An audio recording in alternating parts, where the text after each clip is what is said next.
করবেন কারা কারা একটু হাত তুলে দেখান দেখি। জোরে বলি ইয়া আল্লাহ, আরো জোরে ইয়া আল্লাহ, ইয়া রহমান, ইয়া রহিম।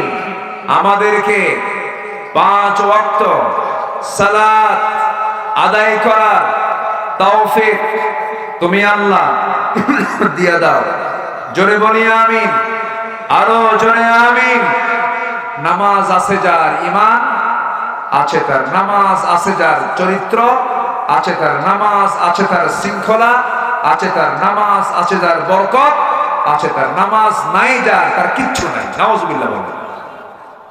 সম্মানিত ভাইরা, আম্মা জান আয়েশা এবার বলছেন, রাসূল যখন ইন্তেকাল করবেন আমাকে হঠাৎ করে বলছেন, আয়েশা মৃত্যুর দুয়ারে মালাকুল মউত চলে আসছে, জান কবজ করে ফেলবে, যে কোনো মুহূর্তে আমি দুনিয়া থেকে বিদায় নিয়ে নেব। দেখো তো আয়েশা, ঘরের মধ্যে কোনো গহনা আছে নাকি, সোনা আছে নাকি? গোটা ঘর তন্ন তন্ন করে খুঁজে 4-5টা স্বর্ণের বার পাওয়া গেল। হাতের তালুতে নিয়ে বলছে, আয়েশা রে, এতটুকু সম্পদ আমার ঘরে রাখতে চাই না, আল্লাহর দ্বীনের জন্য আমি সম্পদগুলো আমি দান করে দুনিয়া থেকে বিদায় নিতে চাই। রাসূল বিদায় নিলেন।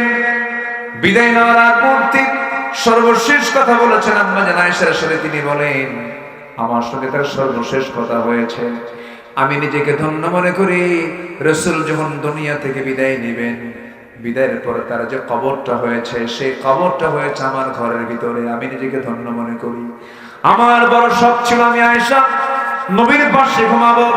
আমার নবীর পাশে আমার বাপ ঘুমিয়ে আছেন। আমার বড় শখ ছিল আমি আমার রাসূলের পাশে শুয়ে থাকবো।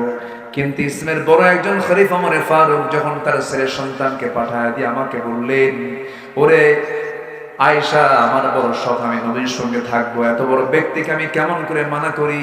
আমি আমার জায়গাটা আমি ওমরকে অক্ষ করে দিয়েছি। দিলটা কত বড়, জোরে কর সুবহানাল্লাহ। আম্মা জান আয়েশা এত বড় একজন দামি নারী ছিলেন, তার বিরুদ্ধে মুনাফিকরা সতীত্বের হুমকি দিয়ে দিল, সতীত্ব নিয়ে প্রশ্ন তুললো। এটা কাদের কাজ বলেন? আসতে বলবেন না, কাদের কাজ? যারা সতীর শক্তি নারীর প্রতি মিথ্যাবাদ দেবে, যারা মিথ্যা সাক্ষী দেবে, এদের প্রতি আল্লাহর রহমত না লানত, রহমত না লানত, এদের কোনো দোয়া কবুল করবেন না কে?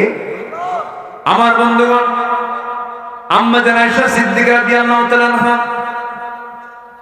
এক পর্যায়ে চরম টেনশনে পড়ে গেলেন। হারে কখন ওহী নাযিল হবে?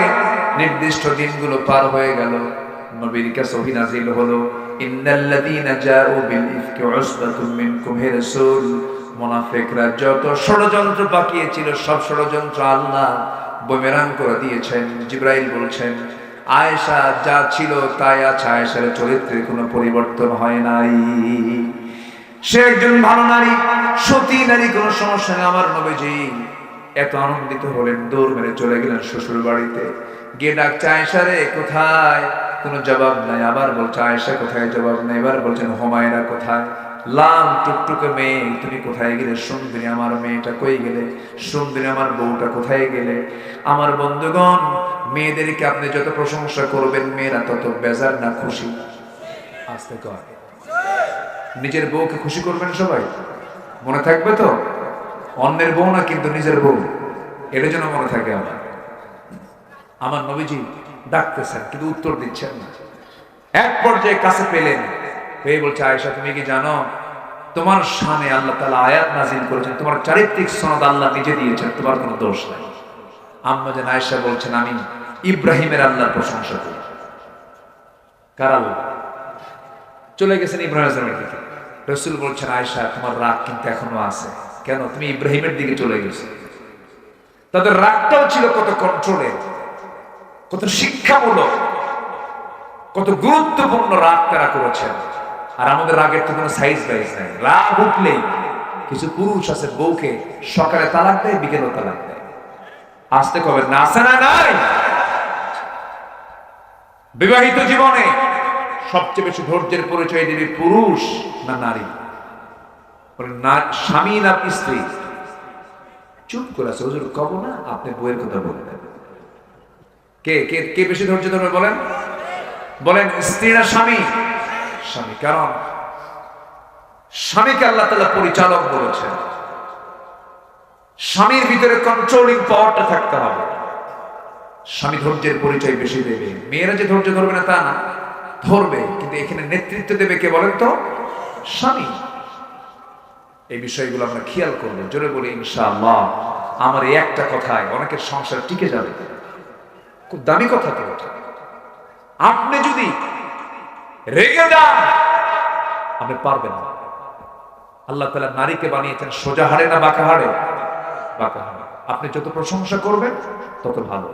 আপনার বউটা যদি কালো কুচকুচেও হয়, কখনো একটা বারের জন্য বলবেন না তুমি দেখতে অসুন্দর।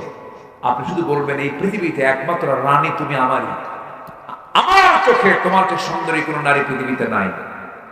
দারুণ খুশি, খুব খুশি হয়ে যাবে। এজন্য এই বিষয়গুলো শিক্ষণীয় শিখিয়েছেন মুহাম্মদ সাল্লাল্লাহু। কিন্তু আপনার নজর যদি খারাপ হয়, ওই যে লোকের মতো এক যুবক বিয়ে করছে, বিয়ে করার 3 দিন পরে কান্দে, কান্দা কয় কি বিয়ে করলাম, কি বিয়ে করলাম, আমার কি বিয়ে করালো। সুমনের বউ দেখতে এত সুন্দর, দেখেন নজরে গেছে সুমনের বউয়ের দিকে। অন্যের বউয়ের দিকে নজরে গেলে কি নিজের বউ সুন্দর থাকে? আস্তে নিজের বউ সুন্দর থাকে? নিজের বউকে যদি রাজরানী হিসেবে দেখতে চান, পৃথিবীর কোন নারীর দিকে নজর দেওয়া যাবে না। আমার মায়ের আমার এই ওয়াজে খুব খুশি, বুঝে ভালো করে খাও। হ্যাঁ কি বললো? আরো কিছু কব? খুব ভালো, বলি আলহামদুলিল্লাহ। কিন্তু আপনারা খুব নড়াচড়া করতেছেন। আল্লাহর কাছে আমার ইবাদত কবুল হওয়ার জন্য যে শর্ত, যে অপকর্মগুলো করলে কবুল হবে না কোন ইবাদত, মোট কয়টা বলেছি? বলেন কয়টা বলেছি? চলতেছে কয় নাম্বার? আরো আছে কয়টা? এখন বলেন মাহফিল কি 1 রাত দরকার না 10 রাত দরকার? মানিক ভাই, আগামী থেকে 10 দিন ব্যাপী মাহফিল আছে তো? এবছর আমি নিয়েছি। যে মাহফিলটা চিটাগাং প্যারেড ময়দানে হতো চট্টগ্রামে, সেই চট্টগ্রামের প্যারেড ময়দানের মাহফিল এবছর অনুষ্ঠিত হচ্ছে, যেটা আল্লামা সাঈদী শুরু করেছিলেন। এবছর 16 বছর পর আবার সেই জায়গায় তাফসীর মাহফিল শুরু হচ্ছে, সেখানে আমি একজন অতিথি হিসেবে আছি। সম্মানিত ভাইয়েরা, তাহলে ইবাদত কবুল হতে হলে মুনাফিকে ছাড়তে হবে। সবাই রাজি আছেন তো? নামাজ কয় ওয়াক্ত পড়বো আমরা? 5 ওয়াক্ত। নাম্বার 2, নামাজের মধ্যে যাদের অলসতা থাকবে তাদের কোনো ইবাদত কবুল হবে। আল্লাহ রাব্বুল আলামিন বলেন ফাওয়াইলুল লিল মুসাল্লিনা আল্লাযীনা হুম আন সালাতিহিম সাহুন আল্লাযীনা হুম ইউরাউনা ওয়া ইয়ামনাউনাল মাউন। জোরে বলুন আল্লাহু আকবার। নাম্বার 3 হলো আল্লাহ এবং রাসূলের চরমবদ্ধতা এবং সীমালঙ্ঘন যারা করবে তাদের দোয়া কবুল হবে না। এই যে আমি আয়াতগুলো বলতেছি, বিরক্ত হচ্ছেন নাকি? আয়াত যত বেশি তেলাওয়াত হবে মাহফিল তত বরকতময় হবে। আল্লাহ রাব্বুল আলামিন বলছেন যারা আমার অবাধ্য হবে তাদের অবস্থা কি হবে? وَمَن يَعْصِ اللَّهَ وَرَسُولَهُ وَيَتَعَدَّ حُدُودَهُ يُدْخِلْهُ نَارًا خَالِدًا فِيهَا وَلَهُ عَذَابٌ مُهِينٌ। জোরে বলুন আল্লাহু আকবার। সূরা নিসা আয়াত নাম্বার 14, যেটা দিয়ে আমি তেলাওয়াত শুরু করেছি, যারা সীমা লঙ্ঘন করবে, অবাধ্যতা স্বীকার করবে আল্লাহ এবং রাসূলের, তাদের জন্য জাহান্নাম হবে অস্থায়ী না স্থায়ী। পার্মানেন্ট জাহান্নাম তাদের জন্য বরাদ্দ হয়ে যাবে। নাম্বার 4 হলো আল্লাহর সঙ্গে যারা শিরিক করবে তাদের কোনো ইবাদত কবুল হবে না। মাজার পূজা করা যাবে না, শিরিক পূজা করা যাবে না, শনিবারে বাস কাটা যাবে না, মঙ্গলবারে বিয়ে হওয়া যাবে না, বিয়ের দিন বৃষ্টি হলে পরে সারাদিন তারা চোখের পানি ফোরাবে না।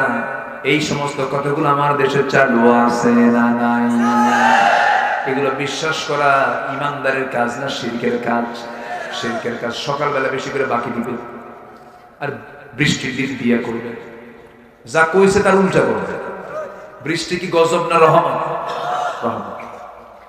আল্লাহ রাব্বুল আলামিন বলেন ইন্নাল্লাহা লা ইয়াগফিরু আন ইউশরাকা বিহি ওয়া ويغفر ما دون ذلك لمن يشاء ومن يشرك بالله فقد ضل ضلالا بعيدا সূরা নিসা ভার্স নাম্বার 116 116 নম্বর আয়াত শিরক যারা করবে তাদের জন্য জান্নাতটা বাজেয়াপ্ত হয়ে যাবে জান্নাতের গন্ধ তারা পাবে না তাদের কোনো ইবাদত কবুল হবে না নাম্বার 5 হলো সামনে পিছনে যারা পরনিন্দা করবে পরচর্চা করবে তাদের কোনো দোয়া কবুল হবে না তাদের কোনো ইবাদত কবুল হবে না এমন লোক বুঝি বাংলার জমিনে নাই পরনিন্দা পরচর্চা গীবত চর্চা এই সমস্ত লোকগুলো আজকের সমাজে আছে না নাই ওই যে ত্রিমোহনীর মোড়ে চতুর্থ চৌমোহনীর মোড়ে রাস্তার মোড়ে মোড়ে কিছু দোকান খোলা থাকে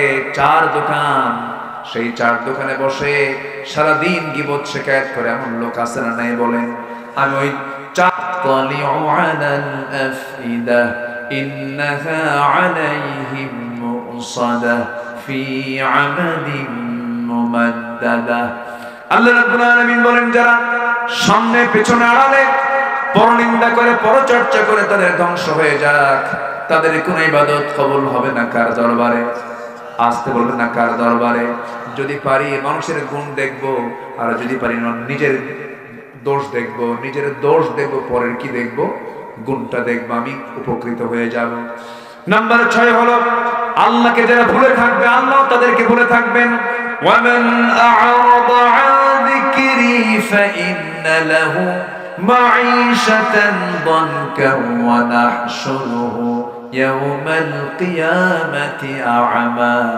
قال رب لم حشرتني أعمى وقد كنت بصيرا জোরে বলুন আল্লাহু আকবার আল্লাহকে যারা ভুলে থাকবে আল্লাহ তাদেরকে ভুলে যাবেন তাদেরকে অন্ধ করে কিয়ামতের দিন তুলবেন এইজন্য আমরা আল্লাহকে ভুলে থাকবো না স্মরণ করব বলেন বলেন বলেন ভুলবো না স্মরণ করব নাম্বার 7 হলো শয়তানের যারা পদাঙ্ক অনুসরণ করবে তারা আল্লাহর কোন ইবাদত তাদের দরবারে মঞ্জুর হবে না শয়তানের পদাঙ্ক যেমন মদের বারে যাওয়া জিনার কারবার করা সুদের কারবার করে এদিকে নামাজও পড়ে এরকম কিছু লাম্পট্য জীবন আছে না নাই বলেন আসতে বলবেন না আছে না নাই আল্লাহ রাব্বুল আলামিন বলছেন তাদের কোন ইবাদত আমার দরবারে মঞ্জুর হবে না নাম্বার 8 হলো লোক দেখানো যারা ইবাদত করবে দান করেছে 1 লাখ টাকা নামটা বলে নাই যে কালেকশন করছে তার মুখে নামটা আসে নাই রাগের ঠেলায় বলে এত 1 লক্ষ টাকা দান করলাম আমার নামটা নিলে না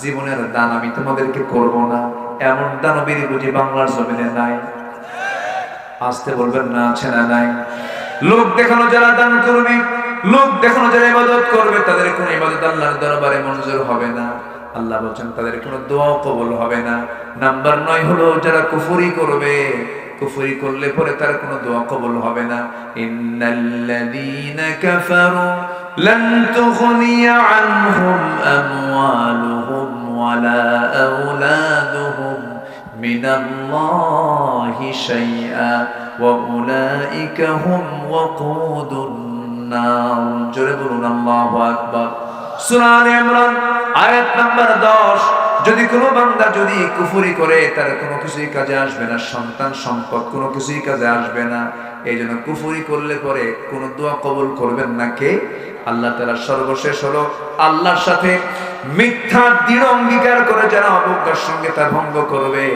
আল্লাহর সঙ্গে যারা অঙ্গীকার ভঙ্গ করবে আল্লাহ রাব্বুল আলামিন তাদের কোনো ইবাদত কবুল করবেন না ওমিনহুম মান আহাদাল্লাহ মানুষের মধ্যে এমন কিছু লোক আছে যারা আল্লাহর সঙ্গে অঙ্গীকার করার পরে সে অঙ্গীকার যারা ভঙ্গ করেছে আল্লাহ বলছেন লানাকুনান্না মিনাস সালিহিন জোরে বলুন আল্লাহু আকবার আসুন আমরা এই 10টা অপকর্ম থেকে নিজেকে বাঁচায় রাখি এই 10টা অপকর্ম থেকে বাঁচিয়ে রেখে যদি আমরা আল্লাহর কাছে চাই দোয়া কবুল করবেন তিনি আমারকে আল্লাহ কবুল করুন জোরে বলি আমিন আরো জোরে আমিন অনেক রাত হয়েছে আমি বুঝতে পারছি আমি আর সময়টাকে ক্ষেপণ করব না আমার জি জি আমি এই যে ভাইজান বুঝি না আমি বসেন আবার এই যে আমার দিকে বসে। কি যে একটা রোগ এগুলো, বসে। জিকির করি লা ইলাহা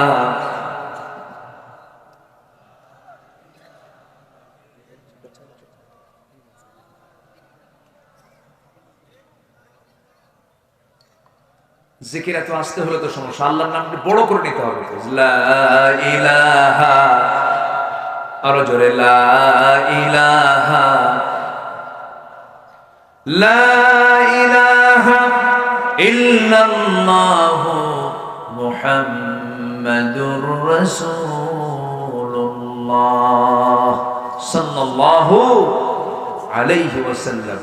মাহফিলটা এতিমখানার, একজন লোক যদি ওঠে আমি ধরে ফেলবো, কিন্তু বসেন, একটু মেহরবানি করে বসেন। রাগ করতেছেন আপনারা? আমি কিন্তু ধমকটা দিচ্ছি কিন্তু মহাব্বতে, রাগ করবেন না, মহাব্বতের ধমক এটা, কেউ রাগ করবেন না, দয়া করে একটু বসো। ভালো কাজ তো, আমরা একসঙ্গে দোয়ায় শামিল হব। এলাকা অনেক কবরবাসী আছে, তাদের জন্য দোয়া হবে। একসময় বুঝবো যে এই ময়দানের গুরুত্ব কত, তার বরকত কত। যদি বুঝতাম আমরা, ঘন্টার পরে ঘন্টা বসতাম, উঠতাম না কেউ। আলহামদুলিল্লাহ বসে। শয়তান তো ওয়াসওয়াসা দেয়। শয়তান মনে হয় কাহারুল চেনে না নাকি? শয়তানকে কাহারুল চেনে? দিনাজপুর চেনে? আমার আব্বা আদম আলাইহিস সালামকে জান্নাতে গিয়ে ধোঁকা দিয়েছিল, জান্নাতে গিয়ে। তো শয়তান যদি জান্নাতের দরজা চেনে, দিনাজপুর চেনে না। বসেন, এখানেও শয়তান আছে, কিন্তু ওয়াসওয়াসা দেওয়ার জন্য আছে। ওঠ, বসেন, আমরা দোয়ায় শামিল হব, দোয়া সম্পূর্ণ করে বিদায় নেব। জোরে বলি ইনশাআল্লাহ। মাদ্রাসার মাহফিল, এতিমখানার মাহফিল। আমার বামে